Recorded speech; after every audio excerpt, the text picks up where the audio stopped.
Are you not having fun playing Universe Mode? Well, today we'll take a look at some tips and tricks to end the cycle of spending all these hours setting up your Universe Mode, ultimately to find it very boring and never playing it again. Let's hop into it. The first tip feels a little simple at first, but what I see a lot of people don't understand is the depth that goes into correctly balancing your rosters. This is where I feel is actually the number one reason why people seem to lose interest in their Universe Mode immediately.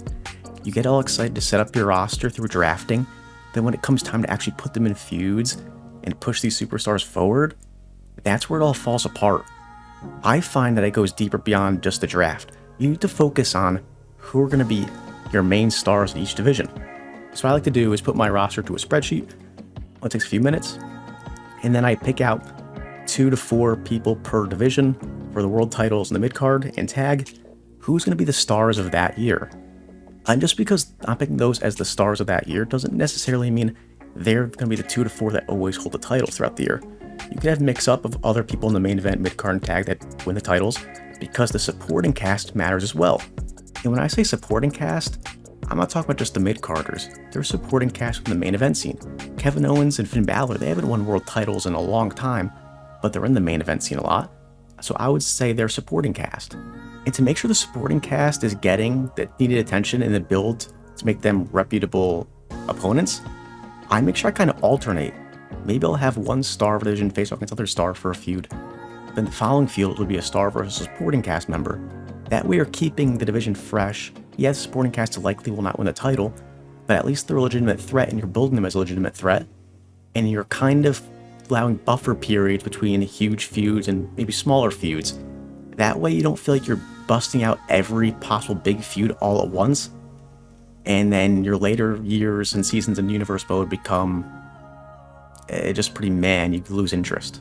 So make sure you have a clear path for each person in your divisions between the stars and supporting cast, because when you have that kind of plan, it flows much better and you really have a path forward of keeping excitement throughout your Universe Mode and not having that initial big opening and then not knowing where to go next. Now our second tip is going to extend further beyond who's going to be in each feud. It's how do you want to set up and extend feuds that goes further than the rivalry actions in-game. It's been a long time, pretty much a decade since we had the story collection, if anyone remembers that for Universe Mode. And since then it's more of these weird rivalry actions which you can work out using them and have them be fine. But I feel it doesn't really connect with real life and how feuds can start and finish as well as it could have. So one thing to keep in mind is don't just use rivalry actions to extend and start feuds. You can use the special matches around PLEs. I, for one, like how in real life it seems like every year at the Royal Rumble, one person eliminates another and those two go on to feud because of that and have a match at Mania. Also, Money in the Bank could be big. You could have 2 stars who maybe you start a feud with, and then it continues to Money in the Bank where they're both in the match, neither of them win the Money in the Bank, but you get that added story of they got in each other's way, that kind of thing, and it extends the rivalry. And it's on the road to SummerSlam, it's on the road to Bad Blood, so you can have that final payoff be extended until SummerSlam, or Bad Blood in a Hell in a Cell match. Also, don't be afraid to use war games, especially for faction stories and rivalries, even single feuds on their own. Maybe it's 2 factions going against each other, ultimately, but the main single star in each faction use that as a way to kind of push their rivalry towards Mania. You want to make sure you take advantage of every opportunity in the game to be creative, besides the rivalry actions, because a lot of things happen in WWE that just don't happen with these specific rivalry actions in Universe Mode. So get creative, use these special matches, don't be afraid to. And maybe you're not even planning to use it for rivalry, but something happens in the game that makes you think, oh, this could be the start of something. It could continue something. So just pay attention to that, maybe focus on it to begin with, but if something happens, take it as an advantage to start a feud. Now for our third tip.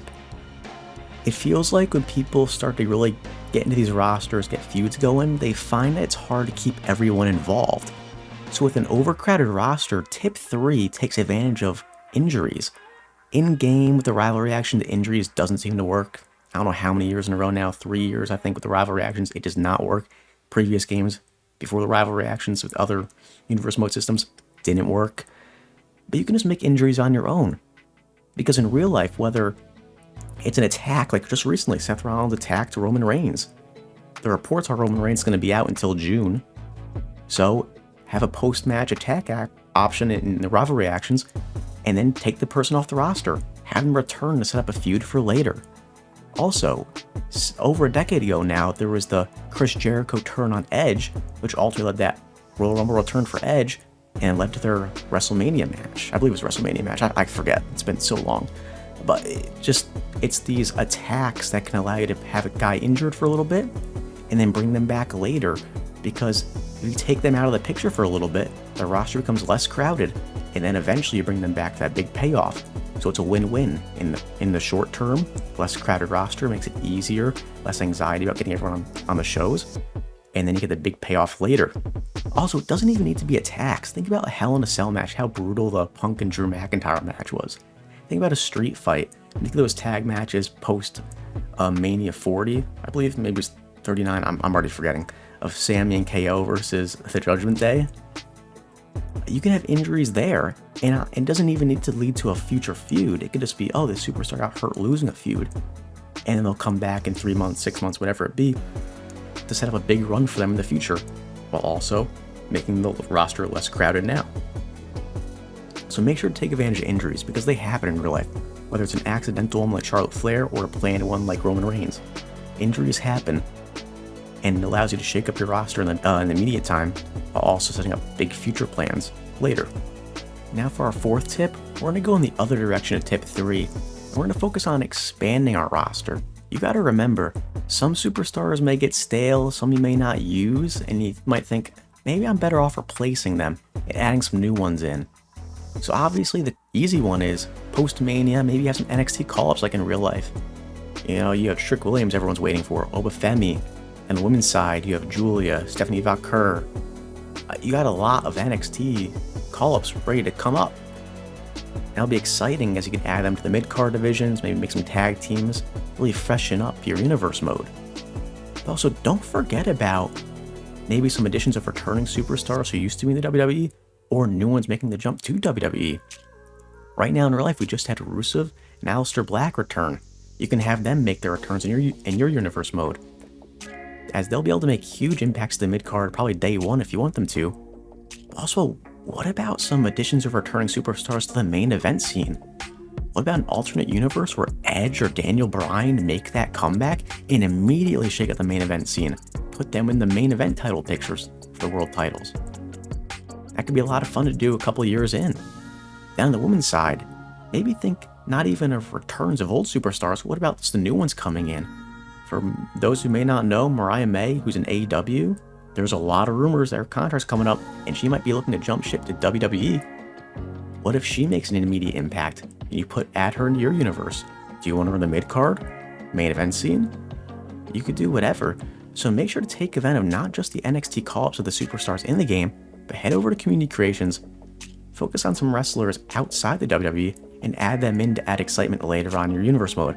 Whether it's a post-WrestleMania, Raw after Mania push, maybe something for SummerSlam, maybe they build up a surprise entrance in the Royal Rumble. Make sure to add a new superstar to keep it fresh. It brings you new ideas, especially if you start to get like your universe mode file a little stale, where you're not really having any new ideas. Just freshen it up, add someone new, make it exciting. For tip number 5, it's going to be a little bit on the same reasoning for tip number 4. It's when your universe mode is starting to become a little stale, you're not really sure that next direction.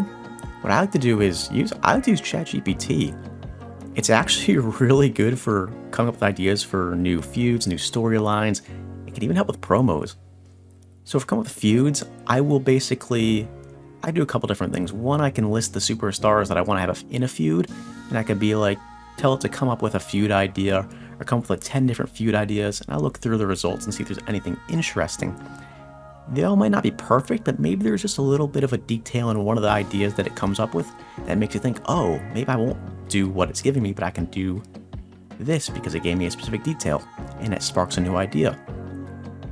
Or maybe I give it the entire roster, and I'm like, come up with the next few feuds for a certain champion, and it gives you some great ideas. Make sure to try that out. And then for promos, it's pretty interesting too, because the free version of ChatGPT is a little bit dated, and even the paid version too. It's not perfect for superstars and promos and how they speak and everything, depending on what sort of character they're in at the moment, but it's pretty good. You can give it two superstars, give the background of what the promo should be about, why they're feuding, certain stuff like that, just specific details to help it be more influenced on what your direction is, and then have it play out. Reading that to yourself as you're seeing the promo happen in the universe mode, it makes it feel more in depth and makes your universe mode feel more alive and less stale. If you guys have any other ChatGPT tricks that you guys do, because some people I know already do it, let me know. I'd love to be able to make some better ideas from ChatGPT for my universe mode. And my sixth and final tip goes along with the last two as well. It's really when you're feeling stale and you really need something new. What I like to do is, within my spreadsheet, besides just putting the roster in, I like to keep track of the weekly TV schedule and PLE schedule and what happened in the results. I keep little notes in this too, as I feel like if I'm all out of luck coming up with new ideas, I can just look back. Were there any matches that had some sort of specific note that didn't end up leading to any sort of feud? Well, if I did, then I can make a feud between these two superstars based on the specific note, because it's some long-term storytelling that I can now bring to light and give a reasoning for a new feud that I just couldn't come up with, ChatGPT couldn't come up with, a new superstar couldn't help with. It just allows that long-term storytelling that's great for WWE TV to break you out of this stale slump, but also not let you get fixated on this little cookie cutter, one after another feud, or just using those rivalry actions. It really brings it to life if you can keep track of specific things, whether they're big or little, that happened in your universe mode, because it could be big for down the line rivalries. And with that, I appreciate y'all checking out this video. If you have any other tips that you guys use that I didn't mention here, drop them in the comments below. Help everyone out. Let's all have fun universe mode and get out of this cycle of starting it up just to not end up playing it.